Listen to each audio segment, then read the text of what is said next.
Members of the Aston University, colleagues from industry, ladies and gentlemen, I'm very delighted and honoured to be appointed a visiting professorial fellow, even though I struggle to say it.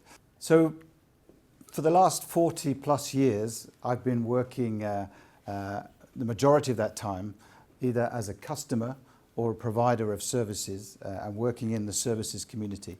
So I'll start with a confession. Growing up, I didn't dream of being a vice president of customer services.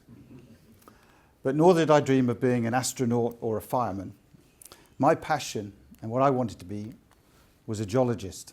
I was fascinated by fossils, rocks and minerals, and that passion took me to Bristol University and a degree in geology.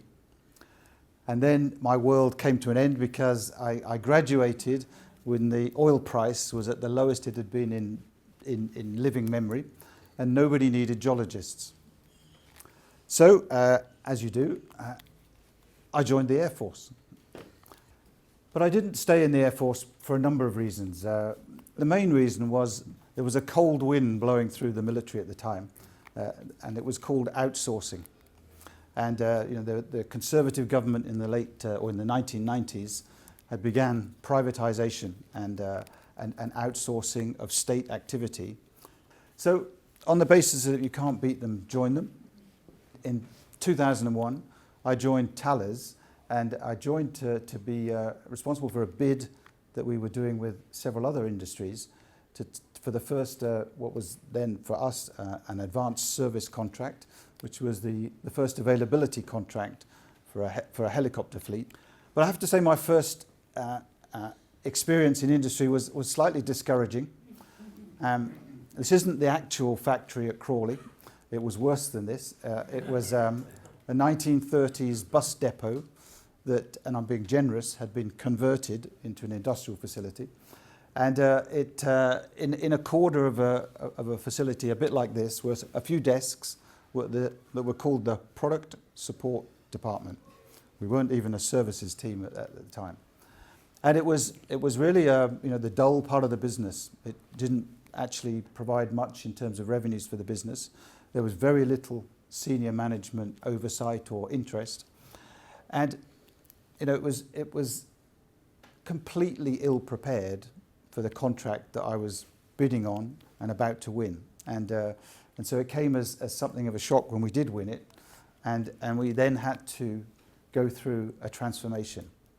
Now, necessity is something that industry can really get their hands around. We went overnight from spares and repairs being a revenue to being a cost. And that's quite a sobering thought, where if you don't reduce the number of repairs and you don't improve your operational performance, you're not going to make any money, and you could lose money, but you're also going to really create issues around customer satisfaction. So we had to change, and we did change. We were fortunate that in our timing, in that because capital budgets for the military were under significant pressure, our business wasn't really having a huge success in selling equipment. So the services business, which was taking off, where there was opportunity, became an area of focus. And over the next few years, I went from a role as running a bid, to running business development, to running strategy, to then running the business, as services became an increasingly important part of Thales UK's business interests and senior management focus. And we really did become the place to be. We were taking these large, complex contracts, and people wanted to be in the services organisation, which was really a turnaround from where we had been as a product support organisation. And in 2015, I was asked to move to France to take over responsibility for services for a global business unit, Land and Air Systems. And there was a sense of déjà vu. This was a global business unit with activity with about 150 to 180 customers worldwide, in 150 to 180 countries where we had customers worldwide. We had business teams, service teams in France, obviously, but also in Germany, the Netherlands, Italy, Australia, and the UK. And within those businesses, we had some quite advanced service offers, but we also had the majority of our business was spares and repairs, very basic transactional business. So we started to build a focus again on services. We started to attract attention in the same way we've done in the UK. And slowly we started to grow the services business. This accelerated in 2018 when the French government started to think seriously about outsourcing, or externalisation as they termed it. And we were very well positioned because of our experience in UK and elsewhere to take a really key role and gain some very extraordinary contracts, advanced service contracts in France. And so today, services represents around 25% of our revenues. It's over €1 billion of revenues a year for our global business unit. And it represents considerably more of a percentage in terms of profitability. So it is a really key business driver. It's part of our strategy. It's part of our ambition. So what have been some of the success factors that have allowed us to grow our services business? The first is success itself. Success is contagious, but it's also, it builds confidence. It builds confidence within the company that we can deliver this type of business, that this is good business. It also builds confidence with our customers, that we have these references, that we have delivered an availability contract for a customer in one country, we can do the same thing for a customer in another country. So I think success is important, and once you've got that success, to keep pushing that. Another key, and I've mentioned it already, is the contribution of services to the financial prosperity of the organisation. And one of the big challenges I had in the beginning was that we didn't know what services contributed to the business because it wasn't recorded, it wasn't being tracked. So tracking that business and then being able to say, look, do you realise this is 20-25% of your business and 30 to 40% of your profit? In the minds of the senior management, it became a real lever to keep pushing. I think customer mindset is key. So, outsourcing in the UK was driven by perhaps not the customer themselves, but by the political will to outsource government activity. But that created a customer mindset where they were open to the idea of more advanced service offers. Your customer isn't of the right mindset, it can be very difficult to convince them. Creating these communities of the willing, as I call them, people not just in the services organisation, but across the organisation who understand and are supportive of services, and bringing them together, sharing best practice, creating this view that yes, we can move forward, yes, we can do more. That's a really good idea in this business, let's transfer it to this business over here. I think another thing that I've grown accustomed to doing is for every corporate initiative, how can services take its part in that initiative? How can we ride that wave of competitivity or digital transformation or whatever it is, but how does services play its role and be a part of that initiative? When we haven't had those waves to ride, how do you create one? How can you create an initiative in services and push that and get some momentum and keep things moving forward? I've made it sound really easy, but it's certainly a real struggle at times. One of the biggest struggles of services is its intangibility. The fact that it's difficult to describe, to define, to explain to our colleagues who are more used to a material world, a physical world, how services is an integrated activity delivered with customers, with teams, often with competitors as well. And that intangibility can often lead us to the next problem. We see the productization of our services. So they say, if only you could describe it as if it were a product and develop it as if it were a product, everything would be easy. Well, it's a trap. If you go down that road, and I'm afraid we did on a few occasions, it usually doesn't finish well because you can't sell services in the way you sell a product. It's an integrated activity. It's a very different way of talking to a customer. Senior level engagement I've talked about already, but when it isn't there, it can be incredibly difficult. These ideas of developing advanced services can be killed off very quickly if there's a permafrost somewhere in the organisation at the management level saying, that's not what we do. No, that won't work. The customer will never buy that. Interesting, the biggest service contract we took in France for years, for 2 or 3 years, the senior management of that business were saying, customer will never go for this. They'll never go for this. And in fact, when the French decided to outsource, one of the things they're really good at, they might take a longer time to decide, but their deployment of advanced services was phenomenally rapid. So in 18 months, we went from starting to talk about it to a major contract, which was, it took us, in some cases, 10 years in the UK to sign some of our larger advanced service contracts. So senior level engagement is important. The fact that the business model is very different for services than for products can be a real challenge, because I've been to many executive board asking for approval on a contract and shown them the numbers of this service contract that may last 10 or 15 or cases 30 years, and they just don't understand the business model. So you have to work really hard to sell the business model internally, just as to sell the solution externally. And sometimes it's such a different business model to the classic business model of the business that makes it difficult. Customer indifference, if the customer really doesn't want to go for a managed service, they won't go for a managed service. One of the beauties of the defence industry is that military officers get posted every 2 or 3 years. So often we just had to wait until the next officer came along. Sometimes it worked the other way. We'd be going really well, and the guy would get posted, and the next guy in would say, "Not for me." But customer indifference, it takes time. It takes time to educate the customer, to explain to the customer, to really co-develop something that the customer will live with.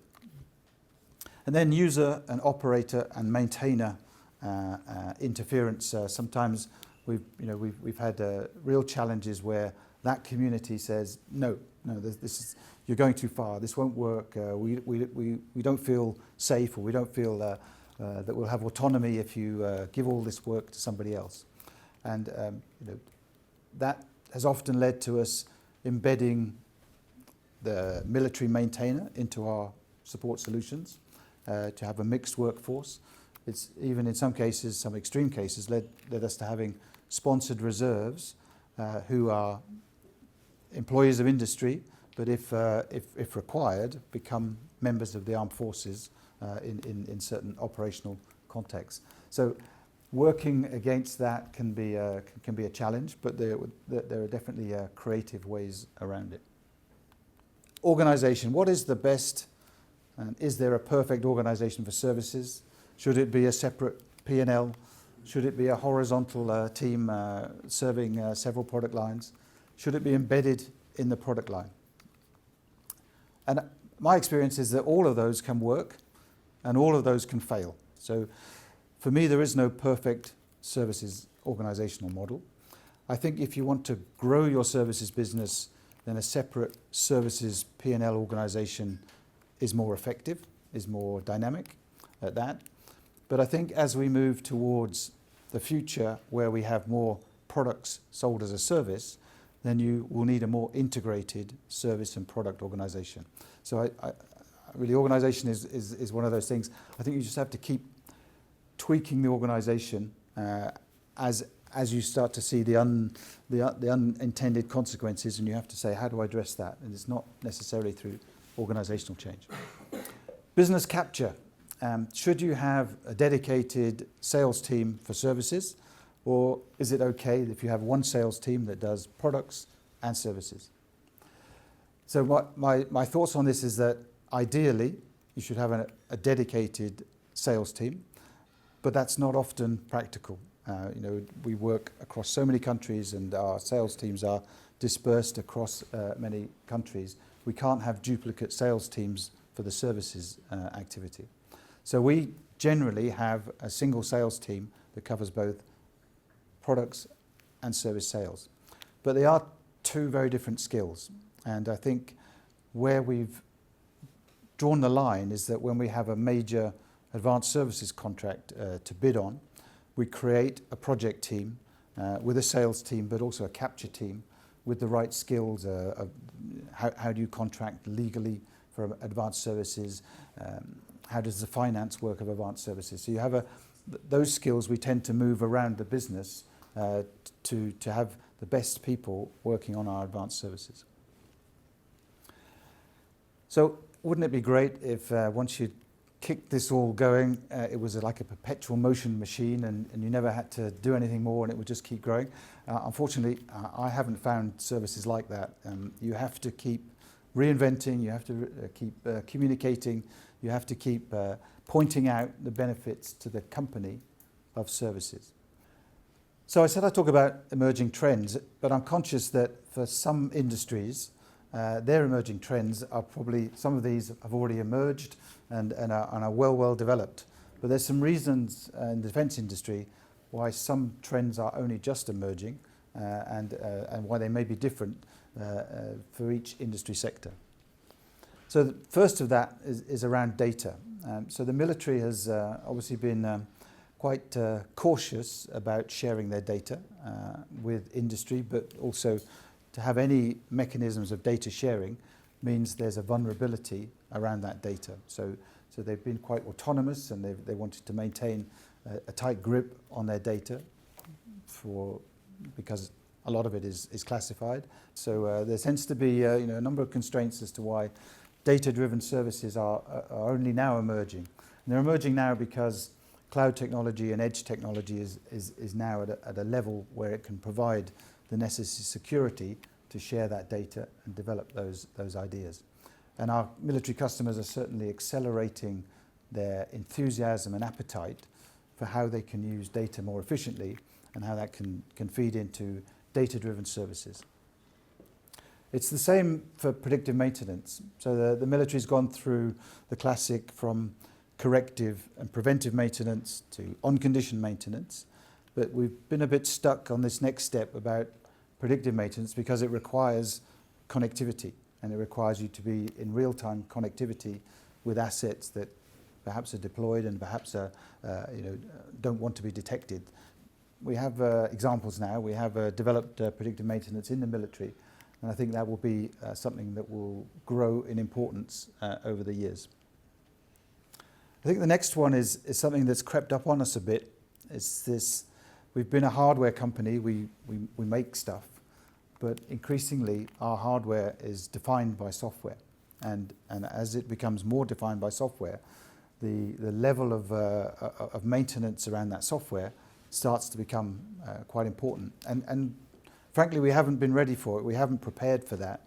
We haven't prepared the customer to understand that this is now a software-defined product, and therefore it needs a software license, and it needs a maintenance license, and it needs a regular update and version control, etc. So we're in that cycle now. We're moving towards that.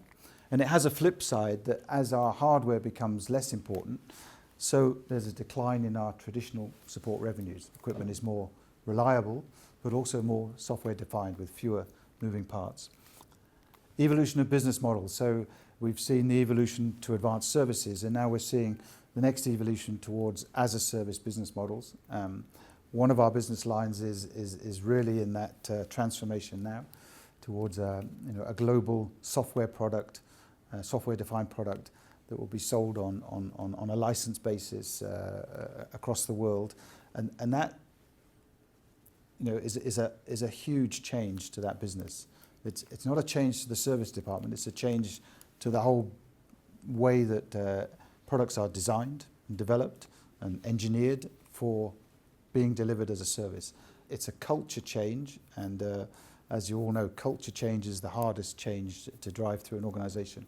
So we're in the middle of that for one of our business lines that mostly faces towards the civil market, And then increasing complexity and increasing integration.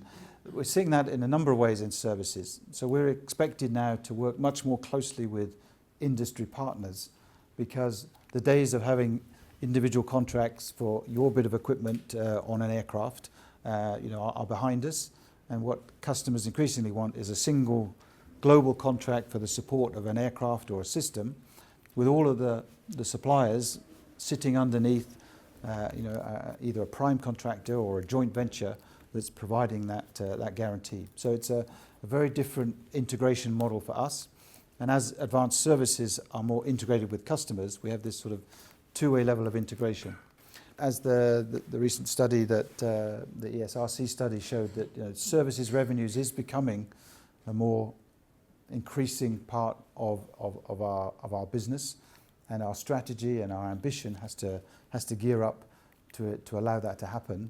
But also our businesses have to change in the way we develop products so that they deliver a service revenue. So it's something that Design for Services, and we've worked with the Aston University team on that in Tallers, is something that now is really taking off in our company. Looking further ahead, now I'm not a fortune teller. However, looking around, there is usually two views of the future. One is, technology is going to take us places we've never been. It's going to make the world a fabulous place. And the other is that, quite soon there'll be none of us left, because machines will be running the world, and they'll all be gone. What are we going to do to ensure that the optimistic viewpoint holds? I think there are a number of key ideas. I think it requires for governments, for multinational institutions to put in place regulations and to enforce those regulations. But I think it requires all of us as well to take responsibility. We have these great tools at our disposal, but the way we use them will determine our future. So I think I'm an optimist. I think we'll find a way. To do otherwise is frankly unthinkable. Thank you very much.